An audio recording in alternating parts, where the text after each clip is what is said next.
El otro día estaba en casa de un amigo cuando el cabrón me puso a ver El joven Sheldon. En el capítulo que me puso, contaba la historia de un padre bobalicón que lleva a su hija a apuntarse al equipo de béisbol y que no sabe ser lo suficientemente asertivo para protestar cuando el entrenador la rechaza sin ofrecerle ni siquiera una prueba por ser niña. Tiene que ser la abuela de la niña, una mujer viril y con graves problemas de alcoholismo, la que le plante cara y no solamente consigue que la acepte en el equipo, sino que además seduce al entrenador, lo doblega, lo doma. Os juro por Dios que cuando la abuela de los huevos, nunca mejor dicho, le restriega en la cara el pánfilo del padre, que ella consiguió lo que él no pudo por cobardía, ay Dios, me dolió en el alma, amigos. Es que joder, qué manera de castrar al hombre en una serie. En teoría, todas estas series que promocionan la filosofía woke tratan como comedia lo que en realidad es el drama del hombre moderno y la falsa empoderación de la mujer en detrimento del hombre.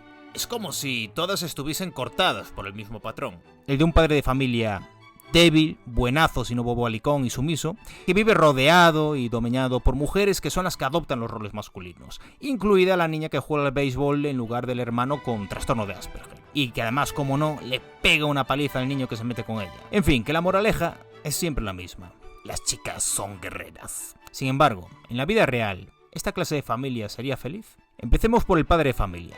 Tal como describe la serie, este sujeto lleva una vida anodina y de una empalagosa comodidad que lleva años somatizando en una obesidad tipo manzana, seguramente acompañada de una diabetes tipo 2. No solo se alimenta mal y no practica ejercicio, sino que no deja de bajar al bar a beber cerveza con cualquiera que esté dispuesto a invitar. Además, la serie nos deja ver que en realidad este hombre es un perdedor cuyo máximo logro ha sido conseguir la plaza de entrenador de fútbol en un colegio que no le respeta. ¿Creéis que se siente realizado?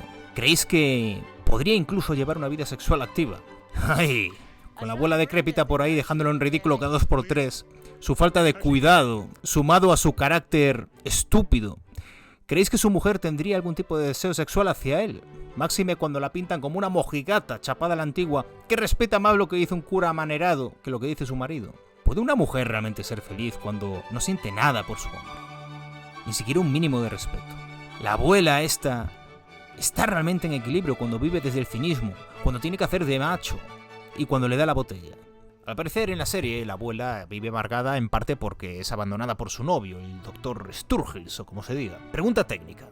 ¿Quién coño quiere una mujer al lado con más pelos en los huevos que uno mismo, joder? Pero es que no puede haber polaridad cuando hay dos gallos en el mismo gallinero o cuando un gallo intenta castrar al otro. Uno debe de llevar un rol más masculino y otro más femenino para que haya un mínimo de atracción sexual. Pero esto no solamente lo vemos en las parejas heterosexuales, también en las homosexuales.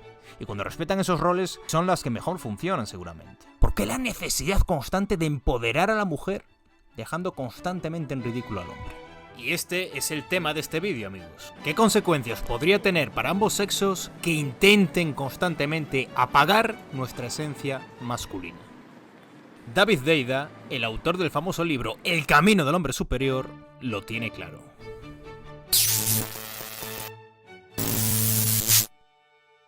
Obligar a tu esencia masculina o femenina a encajar en una personalidad falsamente equilibrada, o invertida diría yo, afecta a su totalidad. Muchas personas con esencias femeninas manifiestan gran variedad de alteraciones y síntomas fisiológicos cuando su energía femenina se seca, porque su cuerpo es recorrido año tras año por un exceso de energía masculina para encajar en un empleo de corte masculino.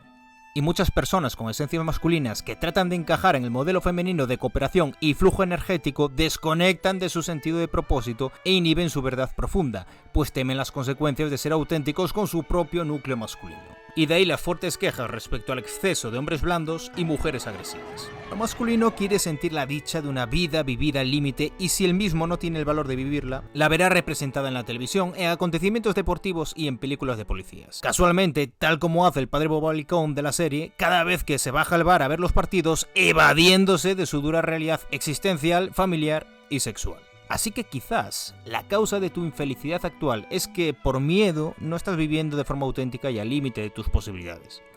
Pero la siguiente pregunta de este vídeo entonces es: ¿por qué nos cuesta tanto vivir al límite? Sobre abundancia, sobre protección y feminismo. You look lonely.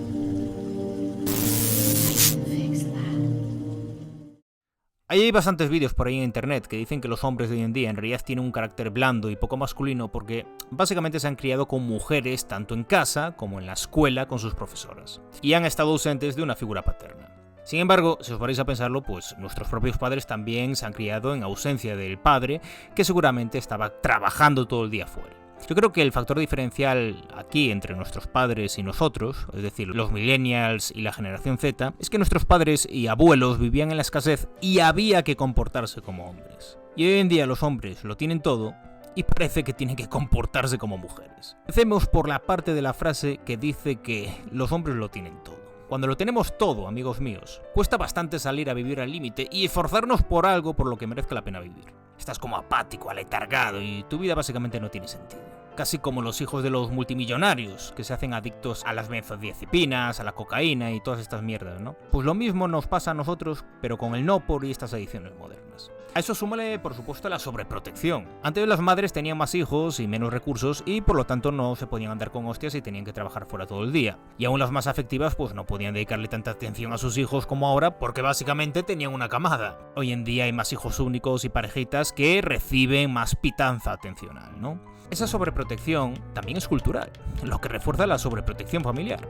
Por ejemplo, he observado, incluso en mi experiencia clínica, que en las escuelas se anima a los niños y a los padres a que no hagan nunca uso de la violencia. Y si algún niño tiene algún problema con otro, porque es agredido, pues no puede devolver la agresión, sino que debe chivarse a los profesores antes de llegar a las manos.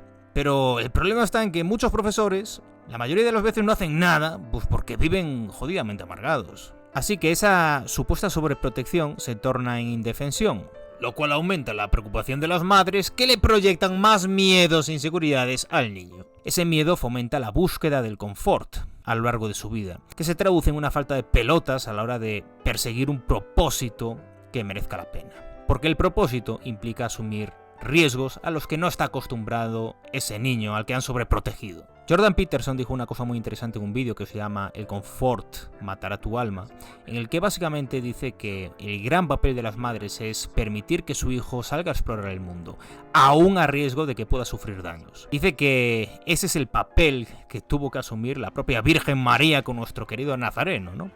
Vamos a parar a imaginarnos que hubiera sido del Nazareno si hubiera sido sobreprotegido por la Virgen María y estuviera constantemente tocándole las pelotas intentando que no diera su pregón. Bueno, pues tendríamos a un profeta lleno de miedos, que no conseguiría llamar la atención, o que intentaría llamarla a toda costa, como un niño pequeño, con una voz quebradiza a la hora de pronunciar un discurso, poco carismático, al que no verían como un líder ni tendría relevancia alguna, y que por supuesto al que nunca crucificarían. O sea que la Virgen María estaría contenta.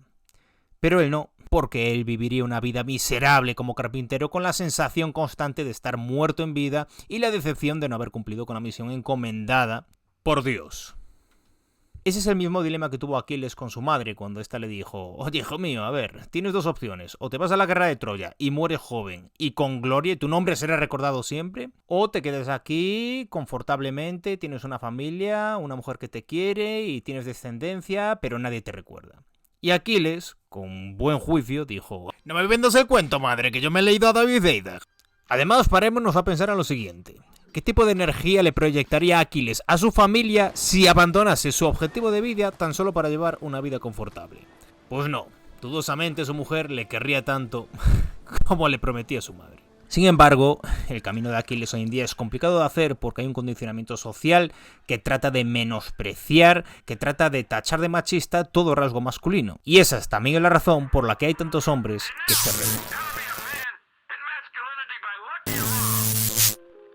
Los Red Pillars, los canales de masculinidad, la vuelta al estoicismo, son intentos de los hombres de conectar con su núcleo, esencia sexual masculina y recuperar aquello que está en armonía con su naturaleza para ser felices, coño. Pero si os fijáis, siempre hay un tono de resentimiento en estos vídeos hacia las mujeres, porque en su foro interno las responsabilizan de lo que está pasando. Pero amigo mío, en realidad las mujeres también son víctimas de todo esto. Después de hacer el vídeo criticando a la Blackpill, me di cuenta de que hay muchos hombres que en realidad la apoyan, ¿no? Incluso uno me dejó un comentario diciendo que las mujeres no tienen los problemas que tienen los hombres porque viven en una supuesta abundancia sexual. Pero en realidad, no tanto.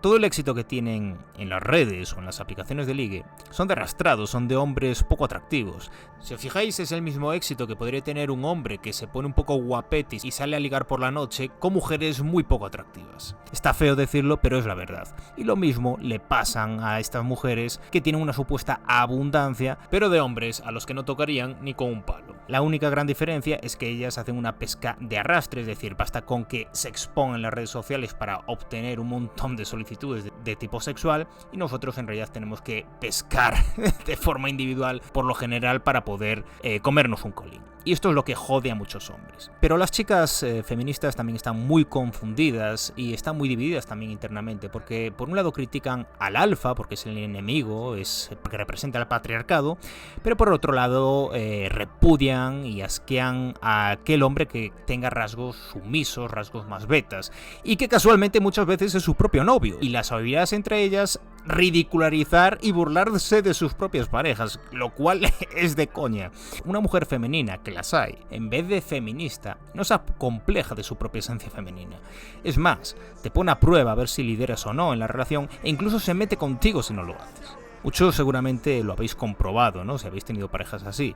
El problema de las mujeres que están condicionadas por esta filosofía woke y feminista es que llegan a una edad en la que básicamente se tienen que conformar con ese hombre que supuestamente les debería gustar y no con el que realmente les atrae.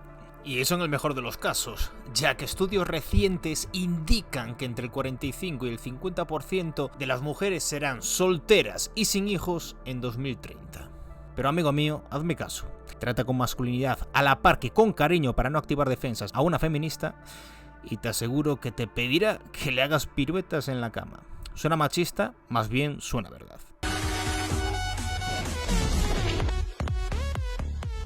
Pero claro, el problema aquí es, si no puedo culpar ni siquiera a las mujeres de mi desgraciada situación, ¿a quién debo culpar? Conclusión, a nadie. ¡Ay! Hay quienes dicen que todo esto está montado por los grandes magnates que controlan el mundo para controlar un poco las tasas de natalidad, porque al parecer estamos viviendo una especie de sobrepoblación a nivel mundial. Está claro que esta clase de ideologías pseudoprogresistas que están tan de moda hoy en día y que lo único que tratan es de emascular al hombre, intentar inhibir su núcleo masculino, no ayuda a la hora de procrear. Igual que tampoco ayuda pues el estilo de vida sedentario que llevamos hoy en día, ni tampoco todos los superestímulos dopaminérgicos con los que nos bombardean hoy en día y nos dejan en un estado de letargo y apatía. No obstante, si esto es verdad, que yo no lo sé, no es algo que podemos controlar, amigos. Lo único que podemos controlar es nuestra actitud, nuestras decisiones individuales que van a afectar consiguientemente a nuestro entorno. Y yo lo que os invitaría es, primero, a pensar por vosotros mismos y segundo, a abandonar estas estúpidas guerras entre sexos en las que todo el mundo parece que adopta el rol de víctima para proyectar su mierda en el otro. Os animaría, por el contrario, a que siguieseis el camino de Shiva, que es un concepto del bueno de David Deida. Es decir, que viváis como un hombre alegre, como un hombre masculino, como un hombre que no se sienta acomplejado por su propia sexualidad y que además entiende la realidad en la que vive, pero no juzga a los demás. Lo que hace es sencillamente vivir bajo sus propias normas y seguir su propio propósito. Porque solamente un hombre que vive desde el amor y desde la alegría va a poder atraer a su vida a una mujer igual que él. Y ese es el tema. Espero que con este vídeo os haya aportado algo, amigos míos. Nos vemos en el siguiente. Cuidaros mucho. Chao.